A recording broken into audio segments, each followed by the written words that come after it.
On reste sur ces propos, notamment du porte-parole du gouvernement qui appelle à la responsabilité de ceux qui instrumentalisent, je cite, la jeunesse. Nous. Oui, Arissatou, j'essaie de répondre à ceux qui chaque fois nous disent qu'est-ce que les manifestations ont donné. Et comme je le rappelais à la fin, que très souvent ce sont les manifestations qui permettent de faire avancer les choses. Par ailleurs, il est important que les gens comprennent qu'aller manifester n'est pas un crime. Les manifestations sont diabolisées en Guinée. Elles sont diabolisées alors que la question qu'on devrait se poser, mais qui tue? Il faut arrêter de faire croire qu'en appelant à manifester, on veut inciter les gens à aller se faire massacrer. Non, il ne doit pas y avoir de massacre dans la rue.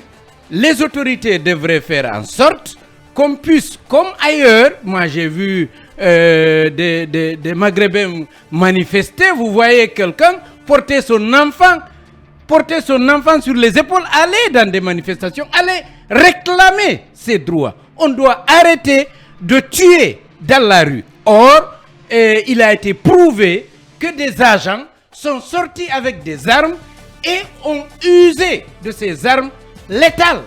On a montré une vidéo où on voit un agent en train de tirer dans les quartiers de Conakry. Récemment, on nous a montré un monsieur qui était dans un véhicule qui avait une arme à la main et qui s'est serré la main avec des agents, qui a échangé avec ces agents qui ne l'ont pas interpellé. Et après, on nous présente des jeunes militants ou responsables de l'UFDG arrêtés à Bonfi avant la manifestation qu'on emprisonne. Mais je pense que c'est une injustice parce que l'UFDG l'a assumé.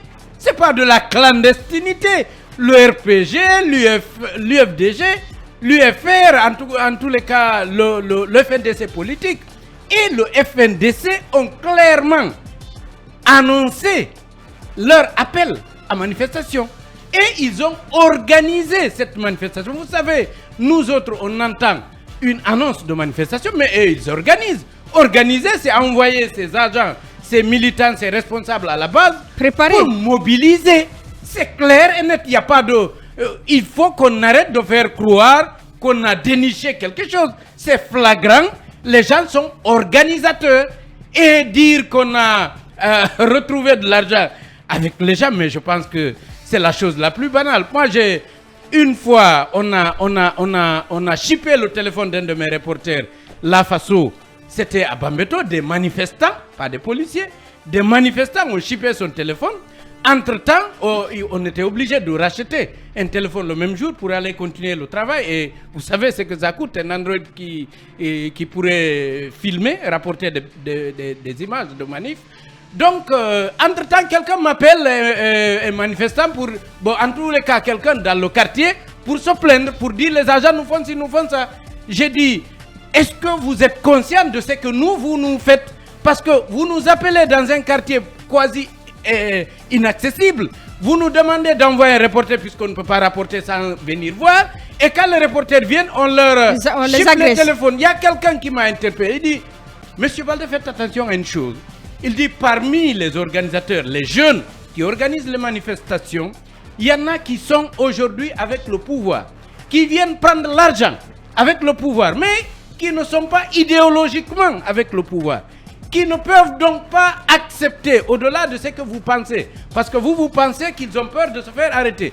Et ils ont peur d'autre chose. Parce qu'ils prennent l'argent avec le pouvoir, ils ne veulent pas être vus, ils ne veulent pas assumer qu'ils prennent à la fois l'argent avec le pouvoir, mais qu'ils agissent au compte des partis qui appellent à manifester. Je ne sais pas si vous vous souvenez, mais une fois, Cellou l'a dit lors d'une assemblée générale de l'UFDG, si on vous donne l'argent, prenez, mais je vous prie de ne pas lâcher le combat. Donc les gens prennent l'argent avec le pouvoir, et quand ils prennent, puisqu'ils sont idéologiquement contre le pouvoir, ils peuvent l'injecter dans le circuit.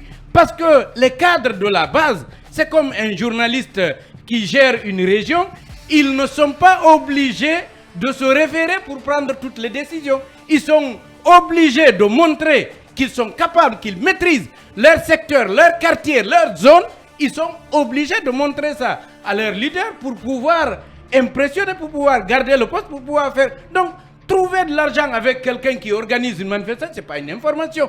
Par contre, un agent, un monsieur qu'on a vu avec un fusil, qui avait l'arme, le dernier article de Guinée Matin, c'est cela. Il y a un jeune, Tcherno Ousmane, qui a été tué à Koza, et quand on a interrogé son papa, c'est ce qu'il a dit. Mais les autorités qui nous disent qu'on ne sait pas qui tue nos enfants, mais arrêtez-nous le monsieur qu'on a vu, parce que la vidéo là existe. Le visage est connu. Tout le monde il a été identifié, ou presque a pu l'identifier, mais arrêtez-le. Arrêtez de tuer nos enfants et de dire que vous ne savez pas qui tue. On sait qui tue parce que c'est vous qui gouvernez, c'est vous qui protégez ces hommes en civil qui sortent avec des armes, ou bien les agents qui sortent avec des armes. Donc à ce niveau, on ne doit pas faire semblant, on doit savoir qu'on est responsable de ce qui se passe. Mais au-delà de tout ça, Arissatou, pour finir, moi très sincèrement, la tournure des choses m'effraie. On est dans un pays... Vous n'êtes pas seul, hein? Sincèrement, on est dans un pays où on est en train de faire croire qu'il y a une communauté qui est contre une autre. C'est extrêmement dangereux. Parce qu'on sait qu'il y a des gens de toutes les communautés, dans toutes les positions. Il y a des gens qui défendent le pouvoir, qui sont dans toutes les communautés. Il y a des gens qui sont contre le pouvoir et qui sont dans toutes les communautés. Quand l'État, les gouvernants prennent des gens de la même ethnie, présentent, annoncent des choses, font croire qu'il y a des gens qui se rebellent et qui sont bien identifiés, c'est dangereux. C'est pas nouveau, c'est pas nouveau. Non, mais je dis que c'est dangereux parce que vous savez, on est dans une situation où vous avez vu ce qui se passe au Soudan. D'accord? Vous avez senti, puisque c'est officiel, et il y a un problème au niveau des dirigeants. Celui qui signait les communiqués au compte de la junte, depuis que Mamadi a commencé à signer les ordonnances et décrets, il est démis. Il n'est plus de la gouvernance. Vous êtes d'accord? Vous savez sans doute qu'il a des hommes. Vous savez sans doute qu'ils ne s'entendent pas. Vous avez lu un papier de... Tout ça, ce sont des spéculations, nous. C'est des spéculations. Ils ne s'entendent pas. Koulibaly n'a pas été limogé. Il n'a pas été limogé, mais on a vu cette démenti du ministère de la Défense qui dit que... On demande son arrestation, mais vous pensez que c'est son choix de quitter le poste? Vous pensez qu'il a volontairement quitté l'état-major général des armées? Vous avez lu la nomination d'un cadre n'a rien à voir avec ce que vous dites. Vous avez lu un article de Amadou Tam Kamara qui cite Cellou Dalein Diallo qui dit Alpha Condé et nous sommes dans des manifestations, mais chacun a son agenda. Nous, on veut qu'on organise des élections. Alpha Condé veut reconquérir le pouvoir. Vous savez que... Vous n'allez pas accuser Alpha d'être dévié. Non, je suis en train de dire, je suis en train de vous révéler ce que vous ne savez pas. Moi, moins d'une semaine après la chute d'Alpha Condé, j'ai été contacté par un journaliste qui me disait qu'il a été contacté par des gens d'Alpha Condé qui voulaient établir un contact avec Cellou Dalein parce que Alpha Condé, selon ces gens-là, jurait de vouloir revenir pour uniquement organiser des élections. Juste pour 6 mois, parce qu'il voulait humilier Mamadi Doumbouya, il voulait lui montrer que ce que Mamadi a fait ne devait pas être fait. Que Alpha est habité par cette haine, qu'il veut juste se venger de Mamadi, organiser les élections, passer la main et quitter. Il aurait dû faire ça avant. Oui, personne ne va l'écouter dans ce pays. Mais je suis en train de dire. On vous a bien compris, nous. Je suis en train de dire qu'il y a le Mali à côté, il y a des risques énormes. Ne dramatisons pas. On doit éviter. Il faut éviter de dramatiser. De stigmatiser une communauté, une ethnie. C'est dangereux. Les gouvernants doivent éviter cela. C'est extrêmement dangereux. Vous avez écouté le ministre de la Défense. Vous avez vu ce qui est en train d'être montré à la RTG, c'est extrêmement dangereux. Ils doivent arrêter ça. Ils ne doivent pas engager notre pays dans une situation incertaine. Moi, j'ai écouté. Justement, moi, j'ai écouté avec beaucoup d'intérêt. Mais quand je vois les leaders d'opinion qui pensent encore à la région ou à l'ethnie, c'est compliqué. Mais c'est à la Je pense que, s'il vous plaît, c'est le ministre de la Défense qui nous dit ça. Attendez, non, mais attendez, non, on ne va pas amener ce débat ici. Ne faites pas croire que c'est maintenant que vous entendez ça. On est en train de suivre. Je veux dire, et c'est dangereux. Écoutez, la première victime des manifestations contre le 3e mandat, c'était un Condé à Zérékouré. Sortons de ce débat. Je ne veux pas ce débat dans ce studio, s'il vous plaît. Dans un débat aussi comme ça, qu'on arrête de se victimiser, qu'on arrête de dire que c'est une seule ethnie qui est... Non, je suis en train de dire qu'ils doivent arrêter justement de faire ça. Moi, je veux juste dire qu'on ne vient pas au pouvoir pour gouverner les cimetières, comme l'a dit d'autres. Je pense qu'un leader politique, c'est celui-là qui oriente la majorité vers le bonheur. Si moi, ma libération, ou je suis détenu politique, pour me libérer, il faut ôter la vie à cette personne, je dirais à mes militants et sympathisants de rester à la maison. C'est ce que je dis. Mais j'ai conditionné. Je dis on ne doit pas tuer les manifestants. On ne doit pas les tuer. Fermez-moi le micro si les manifestants ou les organisateurs des manifestations ne peuvent même pas gérer leurs militants, parce que même ça n'a rien à arrêter, Boubacar. Ils sont victimes. Non, ils ne peuvent pas les gérer. Allez, écoutez-moi. L'émission continue.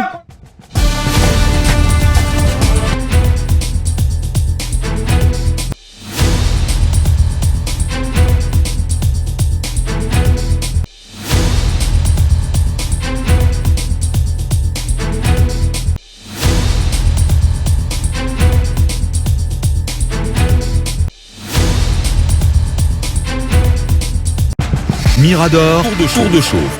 Nos chroniqueurs se déboutonnent sur le vif. Avec l'espoir qu'ils se sont calmés dans ce studio, on enchaîne avec vous, Habib. Oui, Arissatou, parlant de manifestations.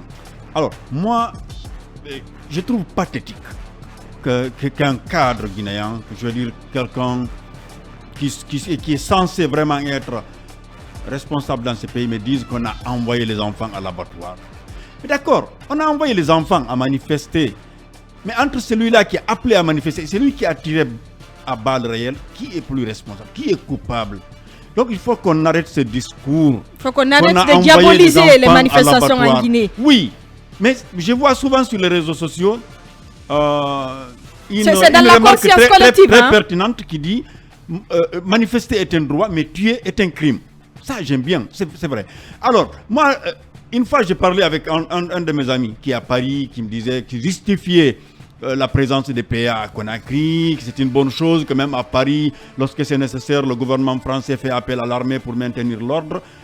J'ai dit, mais mon ami, toi qui vis à Paris, alors, je lui ai dit, mais tu as oublié l'affaire Alexandre Benalla, un conseiller du président français qui a malmené un opposant et cela a failli coûter à Macron sa place.